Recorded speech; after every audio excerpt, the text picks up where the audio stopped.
Welcome to this explainer on the escalating constitutional clash between presidential authority and agency independence. Let's dive right in. Since the president is the chief executive, can they fire absolutely anyone? Well, two seemingly contradictory Supreme Court decisions just perfectly illustrated exactly where that constitutional line sits.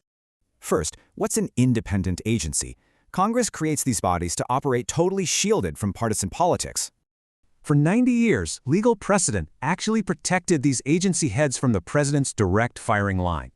But that historic protection vanished today. The Supreme Court just voted 6-3 in Trump versus Slaughter. They affirmed the abrupt email firing of FTC Commissioner Rebecca Slaughter, totally erasing that 90-year precedent. President Trump celebrated this ruling, arguing it rightfully confirms his Article 2 constitutional executive powers. Conversely, Justice Sonia Sotomayor's blistering dissent argued this dangerously reshapes our government's separation of powers. But wait, on the exact same day, the court placed a firm limit on this expanding power. They ruled the president cannot constitutionally fire Federal Reserve Governor Lisa Cook over interest rate disagreements. So the crazy takeaway is this: the president can fire an FTC commissioner, but not a central bank governor. So what does this mean for the dozens of other independent agencies regulating your daily life? Agencies like the FTC, NLRB, and SEC dictate everything from your consumer rights to complex financial markets.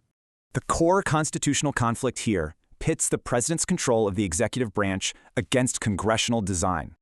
Critics like Sotomayor worry this shifts tremendous power over broad swaths of American life directly to the president. Supporters argue it rightly returns executive branch oversight to the elected commander-in-chief, basically restoring constitutional order. As we digest these historic rulings, we leave you to ponder, where should the balance of power truly belong?